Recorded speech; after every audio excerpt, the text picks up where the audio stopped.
Give him 1 second. Yeah. Okay. There we go. It's all right. Maxwell, right? Yes. He's just going to be a part of our interview. He's part of the ambiance. Exactly. And the birds, like everything. We're in South Africa. It's wonderful. We love it. Hi, everyone. Welcome to episode 576 of the Support is Sexy podcast. And as you can hear from that intro, filled with joy and birds and dogs and people and party and energy, it was just a great time in Johannesburg, South Africa, at the home of my friend Yvette Gayle, who is the head of communication and engagement at Africa Creative Agency and the founder of my Sitota luxury candle collection. And Yvette had me and my friends in her home for me to interview her and to get to see her. I've known her for 20 plus or something years. But to get to see her after she made this move from the States to South Africa, again, in her beautiful home, she welcomed us. It was such a fantastic day. Hopefully you could feel that even from the intro, and you will definitely feel that from this interview. But I was so excited to talk to Yvette, one, because she's such a lovely person, also because she is such a great reputation in the industry, in the music industry specifically, and making that move, I wanted to know, from the States to another country, and then not even for a certain job in another country, becoming an entrepreneur. Well, she became an entrepreneur before she left with her candle collection, which she created really for her daughter with her son, and she tells more about that. But moving really to another country as an entrepreneur and being in this new business with her husband, Colin, Africa Creative Agency, and they've been working on it for years, but just making these moves, these transitions, having kids in a new country, and just all the things that you think about, or all the things that I think about when I think about moving to another country, what that takes, and being an entrepreneur, and how you really create your own way in a new way. That's what it is. Creating your own way in a new way, because she was on top of her game and still is, but in a different way, in a position within a company. And then to do that sort of almost starting over, even though you still have that experience in a new country. I just found that fascinating. And the conversation with Yvette did not disappoint. So just as in the beginning, though, you will hear tons of background because we had a lot of people. We, like it was my house, not we. She had some people there, including my friends who were there, Tara, Nina, and Stephanie, as well as her husband, as well as the children. It was just a lot of wonderful energy, and it was just a beautiful day. So again, I hope you can hear that in this episode, and I hope you will be inspired by Yvette's story, but also by what she says is the importance of making sure that you remember you find the strength when you're pushed to find it. You find the strength when you're pushed to find it. And she feels like she found the strength when she was pushed to do so, when she made this move from Los Angeles to Johannesburg, South Africa. So now, without further ado, Yvette Gayle. So Yvette, thank you so much for having us here at your house. I'm so excited to see you again after all these years. I know. It's so good to see you. You too. So what I always tell my guests when I start, the podcast is about entrepreneurship. So my favorite first question is, when did you first fall in love with entrepreneurship? Wow, that's a really funny question because I've never wanted to be an entrepreneur. I'm not one of those folks who always had entrepreneurism in their blood and they always knew that they were going to do this. My husband is a serial entrepreneurial. He's had several lives and several businesses, and I've always been the music industry publicist working for either Sony Music or Universal Music Group, and I loved working for a corporation, even though music is not that corporate, but I love having my paycheck when I have it. Right, I know that's right. I love having my expense account, right. And I love traveling the world on someone else's dime. So being an entrepreneur never actually crossed my mind. It was something that I knew that I did not want to do. But, I've been in the music industry for about 23 years now, and with age, there's wisdom, and you learn to embrace change, and things that were so important to me in my 20s and 30s, became not so important in my late 30s and 40s. What were some of those things you can think of? I think that I started trying to figure out what was going to be my legacy that I'm leaving to my children. And I love that I have such a fantastic reputation in the music business, and I'm driven, and I've climbed that ladder. A phenomenal reputation for Thank anybody you. who doesn't know. Yes. Thank you so much. And that means the world to me. But I also started thinking about, well, what is it that I'm going to leave my children? And my husband had been working really, really hard just on the family business, which I dip my toe in and out every now and again. And I really started to say, hey, what's going to be next? And so my first endeavor was starting my candle company, the Sitota collection, about 4 years ago. And that was really at the urging of my son. It was his idea. It was completely his entire idea. He was 6 years old at the time, and I just used to make candles for myself and my friends, cooking them like in my kitchen. More like a hobby, something More like you a enjoy. hobby, just totally like it was like relaxation for me. And I don't like to cook, so You're like, I'll make candles. So I'm going to make candles. Right. And he was 6 years old at the time, and he walked into the kitchen and he said, Mama, I think you ought to have a manufacturing plant. And I was like, I didn't even know you knew that word. Right. And he said, you should make candles, sell them in every country, and then have a store in Los Angeles that you and I will work out of. And I said, well, what do you think we should call it? And he said, let's name it after my sister and call it the Sitota Collection.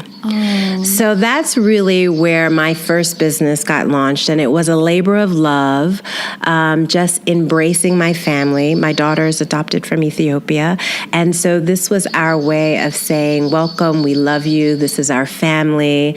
And I don't think at that time I knew that it was actually going to become a real business right. and sustainable business. I think I was just kind of like, well, let's just go through the motions.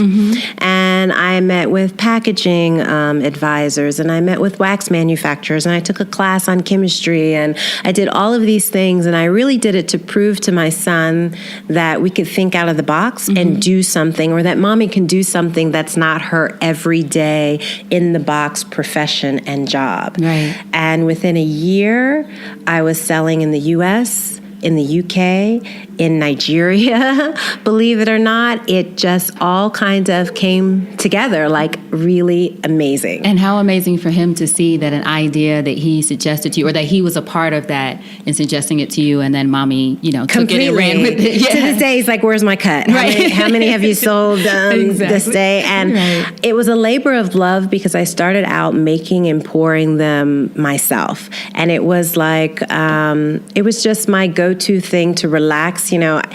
It's crazy. I can't figure out how I did it. I could work a 50-hour week and then come home and work however many hours. It's like a different drive, yeah, it was right? a different drive and whatnot. And everybody's always like, how did you do it? I don't know. It's just one brick at a time. And so God blessed me, and I'm very, very fortunate and thankful for that. Oh my gosh. So how many years has it been now? You still have the business now? I still have the business now. I kind of shut down the U.S. operations earlier this year when we moved to South Africa. So I moved all of production here, and now I'm in the process of getting my manufacturing together, finding my wax manufacturers here, and trying to figure out what I have to import and what resources that I can build here. And then hopefully by January 1, we will have launched here. And I've already started trying with furniture stores and boutique shops and that kind of thing. So in January, I hope to start doing pop-ups and then just kind of grow it from there. So how did you, for anyone listening who's, say, a maker of some kind and thinking about how do I get my things in certain stores and certainly in other countries, what would you say was part of it for you that really helped you be able to get in these different places? You know what? It's really extremely hard. I had a full-time career and job, so I did not have the time to go knocking on doors and seeding samples. And you had not even just a full-time job. You were like, what? Two kids. VP and a VP of... I was VP of publicity at Interscope Geffen A&M, so it was more than a full-time job. And I had two kids. So literally, I got it in 2 stores in California, and one was because one woman had a party place, and she used to be a publicist that worked at BET, so she knew the industry and saw me in the industry gigs and invited me into the store. And another one was a resort and spa that I was vacationing at, and I chatted up the lady and sent samples, and they loved them. And fortunately, most of my sales came from online, just pushing it online, pushing it with corporates that I knew. So my biggest times of the year was August through December, around the holidays. And of course, my artist and celebrity friends and, backstage at different television shows. And we supplied for the Grammys and the Oscars, and we did gift basking. So it really was a word of mouth kind of build. But it was not something where I felt like, oh my gosh, I have to be in all of these stores and I want to be full. It was a labor of love that was profitable, and I just grew it little by little. We got into Nigeria because my husband was doing some business in Nigeria and met someone in corporate who owned a store, who fell in love with them, and she fell in love with the brand and wanted to support. And lo and behold, we started selling in Nigeria. So it sounds like so much of it is from personal, even if you didn't know the people initially, but just from that personal contact. I think people feel, a lot of stores that I find, boutiques or at least, say that they usually, of course, fall in love with the product, but it's about the person behind it a lot of times. And it's very hard because even the few stores that I did go out and knock on doors, I got nothing. I got nowhere. It was like, and I'm like, I am somebody. I am just not, but it was incredibly hard. And the biggest thing was, because there were some very big, candle companies and stuff that were very interested, candle stores, but they were like, well, you only just started and you don't have that longevity period. And how do we know that you're going to be around in 10 years? And that kind of thing. So, it's very, very hard to do it part-time, but I was happy. I was not frustrated that I wasn't in more stores, and had I gotten more stores, I probably couldn't keep up with it or have the time to do it. So for me, I just kind of looked at, I managed my expectations, and it really was a labor of love. Let me try to get this off. And I was so appreciative when I would go into an office building and someone was burning my candles. Oh my gosh! I was like, oh my gosh, that's me! I love it. And being a publicist, it was a lot easier for me to get press, on my own product, because that's what I do. So I called in favors and sent out a ton of samples and things like that, and just kind of built it. So. From there. So that was my first foray into entrepreneurship. And I think being able to call in favors even is something that goes back to relationships and reputation, which is something you mentioned earlier. Like having had a good reputation in the business, and you don't call in favors when everybody hates you. For sure. For sure. I've been completely blessed with all the relationships that I've built from day one in the music industry. And there's so, people, I think, know that when I call them about something, that it's about something good and something worthwhile. And I'm always truthful and honest. And, and I'm one of those publicists who like to be behind the scenes, you know what I mean? Not the one that wants to be in front of the camera with the artist. And I think that's, that's just a testament to how I grew up in the industry. So I've been very, very fortunate there. So let's talk about transitions then. What was it like transitioning from being in the industry in the United States, in Los Angeles, well, New York first, and then Los Angeles, and then transitioning now to Johannesburg and South Africa? First of all, we're at Yvette's house. So the transition looks pretty beautiful. It's this gorgeous, open, beautiful space. But just in general, I know that's still a big transition. Transition and change is difficult for me. I am the person who could get up and have the same thing for breakfast, lunch, and dinner half the time, even though I'm a foodie. But I like constant. I think what I'm assuming that I became a good publicist before I started living my life on itineraries, but I'm very focused. I'm like, I want to wake up and I want to know what's happening at this time, at that time, and this time. And when you throw me a curveball, it's like, no, that's not the schedule. So moving from New York to California was was a challenge. You know, I had gotten this great new gig at Interscope Geffen A&M, and I had just gotten engaged, and my husband was already in California, or husband-to-be, and it was like, the world is my oyster. It's like I have everything that I want, but it was terrifying. It was terrifying to leave home and go to the West Coast. I was such a Brooklyn girl, such an East Coast girl, that I think it probably took me like 7 years to really be like, okay, LA is home. Really? You know, I thrived at work and business and all of that, but I think that a part of me was still left back in Brooklyn with my family, and I still say today that I'm a New Yorker till I die, no matter where I live. My friends and I say New York is like that boyfriend you just can't let go of. You can't let go even of though it. You probably Not should. At all. Yeah. Exactly. And I never saw myself moving to South Africa, even when, you know, we opened up a business here and started working here, and my husband was going back and forth for the last 12 years, you know, building a base here. And every time we talked about moving, I was like, nope, I'm not going. Right. And I think it was fear of change. And I think over maybe the last 2 years, I've had enormous growth just in myself personally. That I started realizing that, you know what, like, let's figure out what my other dreams are. And we were doing so well with the business. Our business is called African Creative Agency, and we're Pan-African talent agency who basically connects the dots between corporates, clients, music artists, entertainers in South Africa who want to do business in the U.S., and likewise in the U.S. that want to do business here. So that's a part of our business.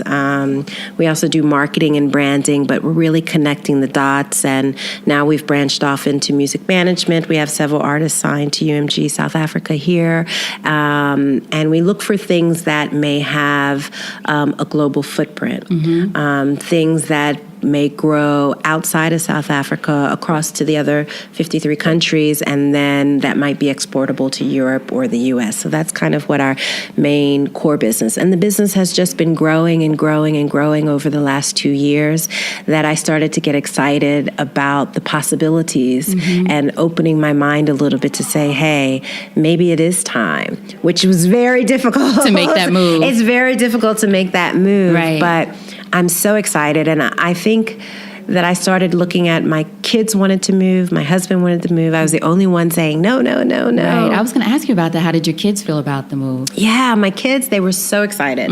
If you ask my son, he'll say that we've kept him from moving for 2 years. Like he's been trying to I've been waiting on them, right? Yes. And then he was very dialed in, as young as he is, to the whole Trump election. So in his mind, it was like, we out of here. It's time to go, right? He's like, it's time to go.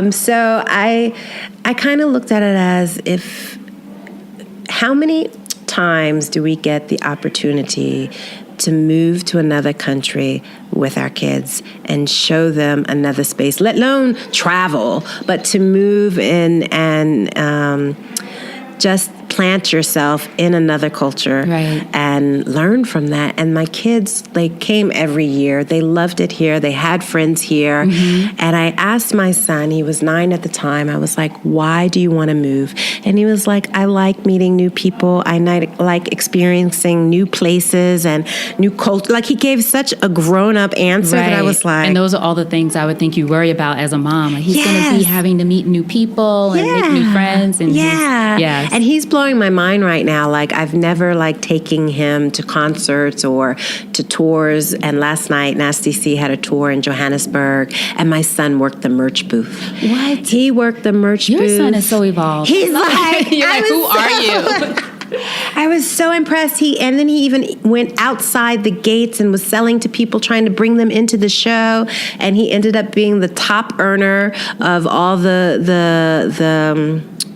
folks there who were selling, and they were like, your son is so good. He was like not taking no for an answer, and I would just watch him, and I was so amazed. And it just makes me feel good to know, like, okay, the decisions that you're making are great, and my son is turning out to be a great young man, and my daughter is so excited to be on the continent. She's so dialed into her Ethiopian heritage that she's like, when are we going back to Ethiopia? Like, when can we go? What food can we have? And, so I'm really living my best life. You are. That's awesome. Right that makes now. me so happy. Yeah. That's so beautiful. And that you, even when, and I talk about this a lot on the podcast, even though you might have been either afraid or, rightfully concerned, of course, it's not just you, you're thinking about your children, that eventually it all worked out. I'm sure it wasn't necessarily easy, but it's working, I should say. Yeah, it's working. Progress, right? Working and working itself out. And you know what? Things always look easier from the outside. Right, I'm sure. Migrating to a new country is not easy, no matter what. Even if all your eggs are in one basket and it's working out and whatnot, there's an adjustment. What are some of the challenges, would you say? Is it a combination of emotional and logistics? No, it's more like my kids kind of went through a little transition period with schooling, because schooling here is vastly different. They're Californians, my kids. They're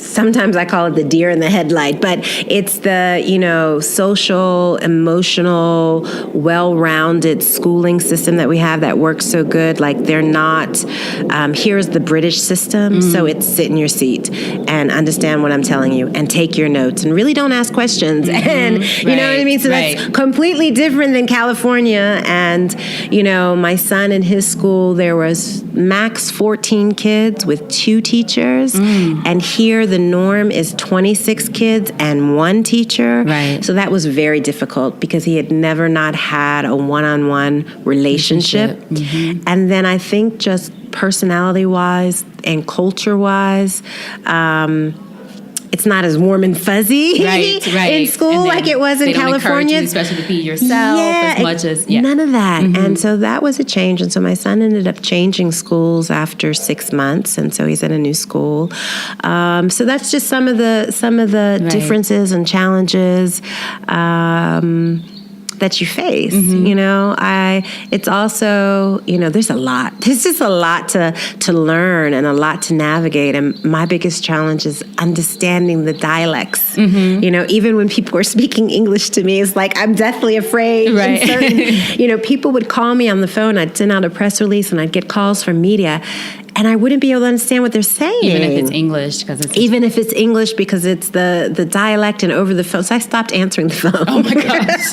That's one strategy. And I took the number off my business card and I'm like, here's my WhatsApp number and here's my email, because I would only get, I'd get Daily Sun. And I'm like, okay, I know it's someone from the Daily Sun. Right, you're like trying to interpret it. And it's so embarrassing, you know what I mean? And so that was one of my biggest challenges or whatnot. It seems really silly and funny, but it's real. Exactly. It's real. Exactly. But go ahead. But other than that, like there's little everyday things. Like there's things that I miss from America that we're just used to having and that you can't get in this country. So I'm constantly like, when are you coming? Can someone bring me a suitcase? I need Mrs. Butterworth's right. Can someone be my mule? That's what I call my friend. You're my mule. Yeah, exactly. But the one thing I love, like we fell in love with this country like 14 years ago when we first came. And we love the people. We love the environment. The area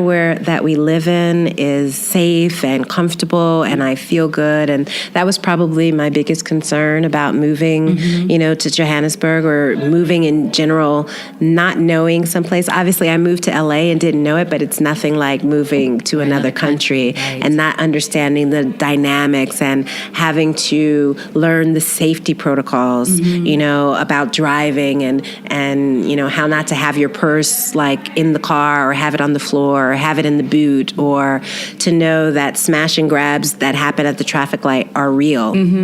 My daughter experienced one. I think we were here like 3 days, and she went out and it was not far. It was a traffic light.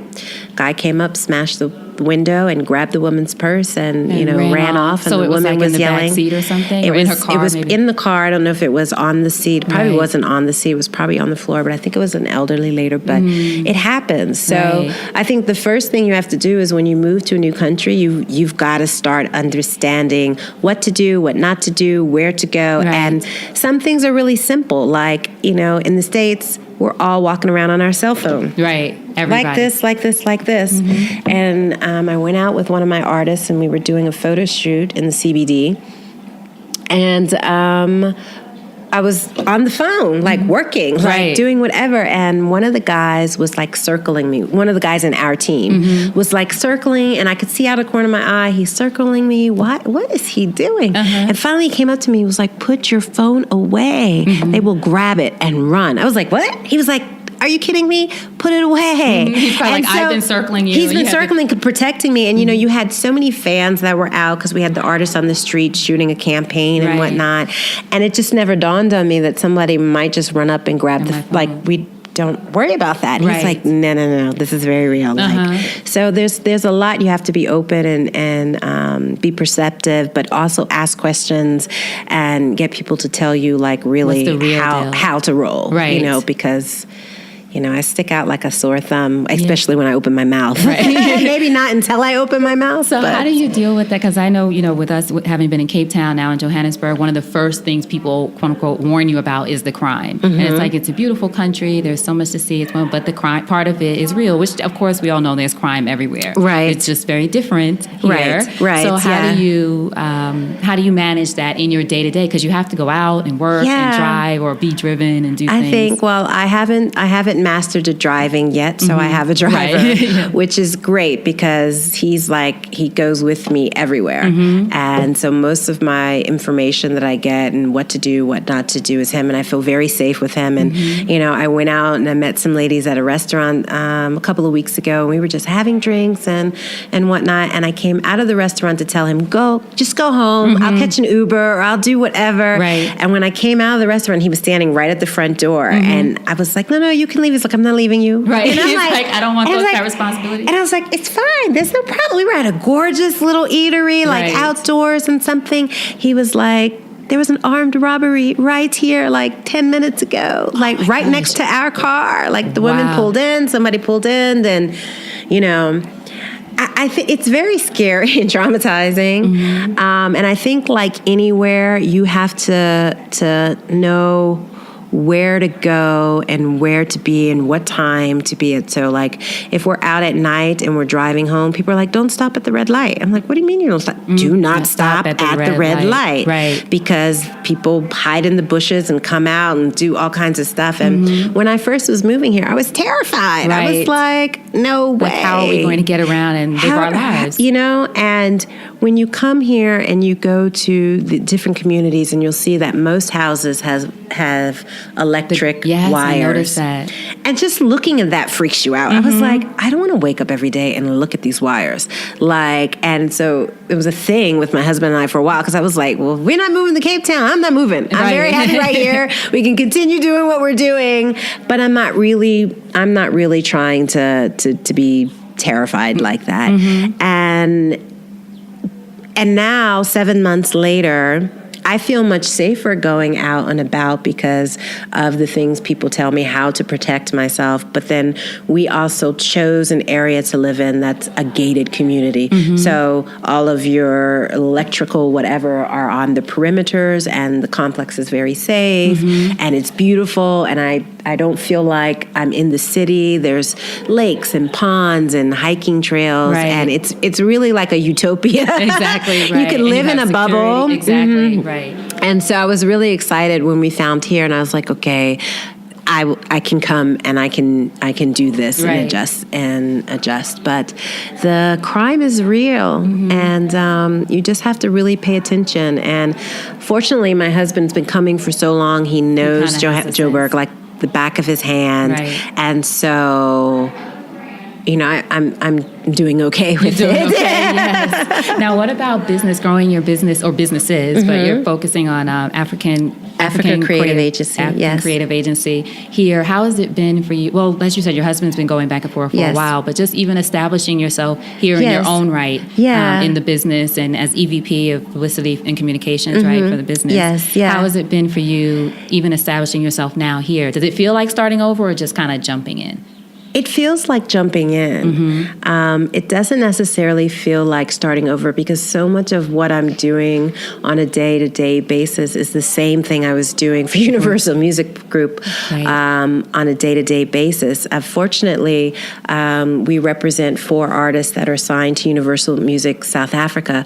So the synergy of how the label works, even though South Africa and North America may run a little bit differently, the inner workings of it is the same. I just find myself on the opposite side of the table now. Instead of being on the label side, I find myself on the management side, which is always an interesting place to be because, I know it from both ends, but I've been really, really fortunate that I think my reputation precedes me. And I feel like there was someone that mentioned to me recently, I think my work ethic is the same. I work hard. I think someone called me an artist called me and they wanted to talk to me about representing them. And I couldn't talk to them at that day. And I was like, you know what, can I call you tomorrow or what have you?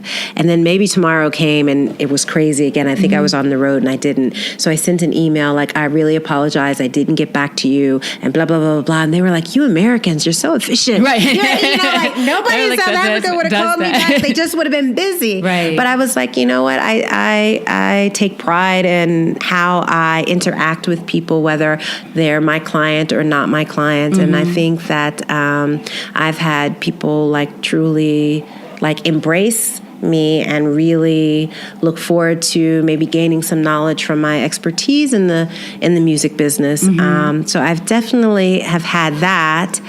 But then on the same term, you have individuals who feel like you may be just coming into their territory and taking their jobs, even though they may not know how to do your job. Right. I was wondering if you have any kind of outsider, quote unquote, issues that you might run into a little bit. Yeah, definitely. Definitely. I think that, foreigners, whether it's American foreigners or Zimbabwean foreigners or just foreigners in general, there are some issues there, and it's, you just roll with it. I try not to let those type of things. Every now and then you'll hear something like, do these Americans know what they're doing? Are they taking your money? Right. It's like, but it's like I let my work speak for itself, and I try not to get too tied up and dialed into that, because I think, wherever you go, if you're doing something positive and you're doing something well, there's going to be some sort of hateration somewhere. So I just, I do what I do and provide the services that I provide and hope that my work and business speaks for itself. And, obviously we're doing something right because we're able to grow and you're in multiple countries. We're in multiple countries. We're here in South Africa. We're in Kenya. We're in Ghana. We have one person in Dubai, and then we have 2 folks still in Los Angeles. Wow. Yeah. So it's great. It's exciting. Yeah. And what are you most excited about with the agency right now? Like, is there, I don't know. I always say, people ask me that about podcasts. I'm like, I don't have favorite children. No, I don't have favorite children. Something maybe you're excited about coming up? You know what I'm really excited about, because I've worked in music so long, and obviously the music industry is in my bones. But I'm also, I'm completely excited about the movement with the music artists that we have signed, especially Nasty C, the one that we've been working with the longest. And he's such an amazing, amazing kid and so talented. And I can just see 10 years down the road the longevity that he has, and being able to open him up to new markets and territories and stuff. Like, I'm really passionate about that. But I'm also passionate about moving into other areas. I have a client who's a presenter on MTV. She's a model and a talk show host. And then I have another client who's a very well-known comedian. And so I'm starting to broaden my horizons outside of what I'm traditionally working in, outside of music. And so that's very gratifying too. And some of my clients are doing some charitable work and, starting foundations. And that's something that I've also wanted to do. Right. Like just personally to become involved in and to feed my own inner self. And, one of the things I wanted to do with starting the Sitota collection is to one day eventually go back to Ethiopia, open up a manufacturing plant, teach women how to make the candles there, and hopefully teach women to be able to hang on to their babies and support their families so they don't have to give them up for adoption. I'm so grateful for my baby. But, these are the things that I think could make change, in a country, just small little things. And that's what makes a big difference, those small little things. So I'm looking forward to just broadening my horizons and seeing, what other avenues I can be involved with and what other avenues my expertise will lend themselves to. Right. Yeah. What would you say your support network looks like? Here. Overall, here or just in general? Who supports Yvette? I'd have to say that my husband is my biggest supporter. He is like my champion. He seems like a cheerleader for you. He's a cheerleader. He's like, do you know who my wife is? Right. I'm like, oh wait, who's your wife? Right. You know what I mean? He's always had my back and he's always in my corner. And I don't know where I would be without his support, without his friendship. I definitely wouldn't have moved clear across the world to another. That was never even in my scope. And I always say, a little girl from Brooklyn who grew up between Brooklyn and West Virginia is how did I make it to the West Coast? How did I make it to South Africa? How did I get to all these countries and whatnot? And it's really, really amazing. So I have to say that he is my rock and he pushes me every day to be the best me, even when it's I don't want to do this. And he's like, no, but you're going to be great. And then he's like, you got to do this master class. I was like, but it's my birthday. And we're in Kenya. And he's like, no, we need to do this. And I do it. And I have such a wonderful time doing it and sharing, experiences and stuff. So I think it's he somehow always kind of knows what's best and holds me up.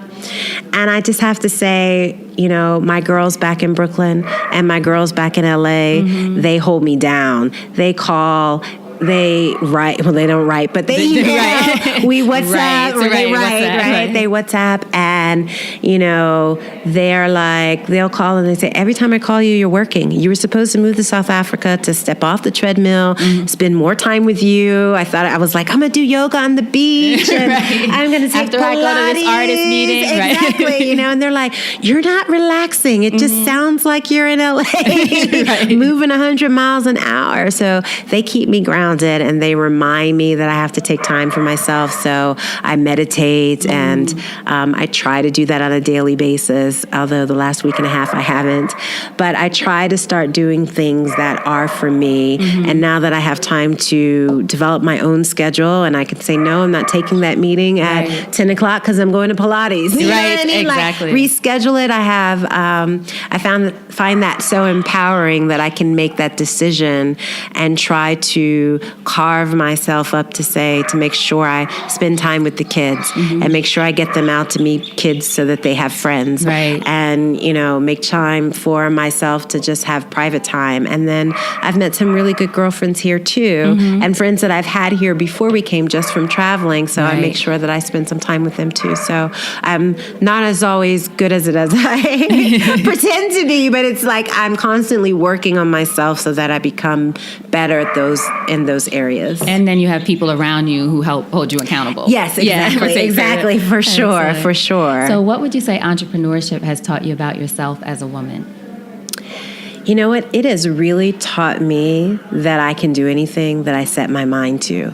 And I'm not so sure that I would have had that mindset as successful as I was inside corporations, music companies. because I feel like I branched out and I did something out of the box, and I took a leap of faith that honestly scared the mess out of me, because when we moved, people were like, "You're so brave, you're so courageous," and I was like, "What are you talking about?" Wait, and then I started getting thinking about it, right? They started making you nervous. Oh my gosh, they're like, "I could never do that. Oh, I'm so jealous. You have such," and I'm like, "Okay, wait, I never thought of myself as brave or courageous, and now what have you." But I feel like I conquered something within myself to be the person who doesn't like that change, to change my environment, to change my job, to change up my children, that I have the power within to create whatever destiny that I want to create. Right. And that's what I want women to know, and individuals in general, that you find the strength when you're pushed to it. My mom, oh gosh, I'll get emotional. So 4 weeks after we moved here, my mom passed away. Oh, I'm sorry. And the last couple of years talking to my mom, when I was like, do I go? I'm fearful of going. Should I just do it? And she was like, she's like Nike, just do it. Right. You want to do it, just do it. It doesn't matter about anything else. God has you. Everything will work out. Just do it. And so last fall, she had a really, really bad stroke. And so like October and November, we were going through it, and then we ended up moving in December, the end of December, and then she passed away the first week of February.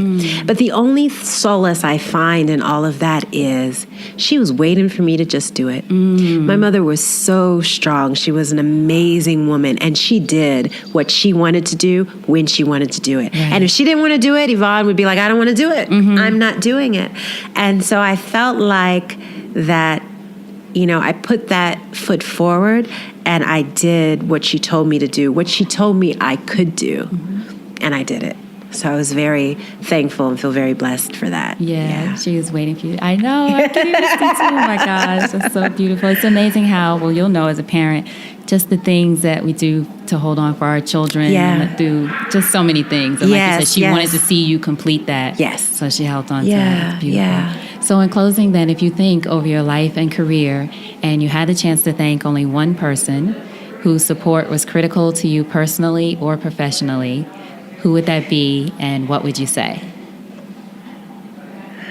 Oh my goodness.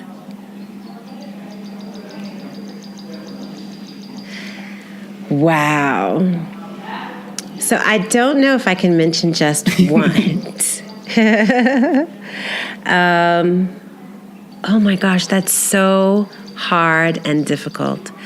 But I think I would have to thank two people, Miguel Beguer and Yvette Noel-Shore, who were my first bosses in the music business. They gave me my first job, and they really taught me the business. They taught me publicity. But then when I was too comfortable and needed change, they kicked me out the door and was like, you've grown beyond this place. Because there was a time when, I left and went to another record label for a short period of time. And I want to say thank you for them for always having my best interest at heart. And I think that if it wasn't for them, I probably wouldn't be here today as I am. I definitely wouldn't have learned the business the way that I learned the business at that time. Beautiful. So we love you, and Miguel. That's awesome. That took me back. They're like, amazing. Exactly. That was like the good old days. That's good. Thank goodness for the bosses, managers, whatever, who do both have the courage and the really, I feel, love for people who work for them, and really to see something in them and to say, you got to go. And I find that that's so missing in the industry these days, and it's so missing. Keep you in and it's so missing in the whole Black music executive world, where we're disappearing. Right, there were this group, and then that's it. Yeah, no building anybody after. No building anybody else. Like, really, I was struggling because as much as it was Yvette and Miguel, there was a woman at Sony called her name was Donna Pedro Bradford, and she ran the Sony Music Internship Program. And that woman and that program was so amazing. And that's how I initially got into interning at Sony Music. I applied and competed and got one of these coveted spots, and they made sure that the people who got interns taught those interns how to work. They didn't just get coffee or do Xeroxes or whatever. They learned the business. They met every week. You reported on your bosses, like, are they teaching you? And if they weren't, they didn't give that boss an intern the next day. So the system was set up to teach young Black kids how to work in the music industry and how to be professionals and how to get a job. And that's so missing now. Right. You find that so many people are just out for self and no one's grooming. Exactly. Where are the OGs that are grooming the new crop of people that are coming up in the music business? It's something that I struggle with and you know, haven't really been that vocal about it because I worked inside the system. Right. But yeah, it's very, very real that, you know, and things are changing all across the board. And if these executives don't start pulling their own up and teaching them how to be a manager and teach them how to be a publicist and be a marketer and all of these things, like you're just letting our music and our culture and our thing just go. Yeah, exactly. And then just not just on social media. I always talk about social media. I have nothing against it, but you know, not just being a face on social media, like really doing work. Yeah, exactly. It's work. Yeah, exactly. So yeah, Donna Pedro Bradford, man, that woman was amazing. That's awesome. I love that. So now tell us the ways that we can support you. Tell everyone the website or what you want us to look out for. I'll make sure I have links to everything. Sure. So the agency is AfricaCreativeAgency.com is our website. And our socials are at Africa Creative Agency. At Africa Creative Agency on Instagram. That's probably where we're most social. And on Twitter, it's at ACA_global. And then my personal Instagram is my Sitota. That's the candle company for the Sitota collection. And my personal Twitter is at MysticRed5. Oh. Yes, I'm Delta Sigma Theta all the way. All the way. And that was my line name. And so that is my personal Twitter. But I would just follow me and you'll see the work that we're doing and the artists that we're working with. And hopefully in the beginning of the year, a new candle line will come out. And with new fragrances and stuff like that. Awesome. And it'd be great. Thank you so much. I'm so happy that we made this happen. Yes. I was bugging Yvette on Instagram, then we moved to WhatsApp. Like, I gotta come see you, please. Where are you? Oh, I'm so excited to see you, and thank you. And I love what you're doing, and keep doing what you're doing. It's amazing. We need more folks like you. Thank you so much. Now, before we let you go, what's a parting piece of advice from you to our listeners about anything? Be authentic. Be authentic to yourself. And you'll win every time. You're doing it. Excellent, Yvette. Thank you. Thank you. All right. I hope you enjoyed that conversation with Yvette as much as I did. Yvette, thank you so much again for sharing your story and for welcoming us into your home out by the pool. Oh, it was beautiful. Makes me want to move. But to find out more about Yvette, about my Sitota collection, about Africa Creative Agency and all the things that they're up to, they have a lot of great things going on. Make sure you go to supportissexy.com, go to that search box and just type in Yvette, YVETTE. Her show notes page will pop up with the links and the resources, all the ways to get in touch with her, all the things that she mentioned, all the celebrities that she mentioned that the company is working with right now. Supportissexy.com, search Yvette, and it will be there for you. Thank you so much for being here. You know I appreciate you. I especially appreciate you joining me on this journey as I travel to these different countries and interview these women entrepreneurs and share their stories. It is an amazing experience, and it wouldn't be the same without you. And before you go, I'm so excited to share that this episode was associate produced by Chrissy Murray for Homegirl by CRM. Thank you so much, Chrissy, for being a part of the team, because it's all about support. Now, for all of you listening, don't forget, support is sexy, and having it all doesn't mean doing it all alone. And I'll talk to you soon. Take care.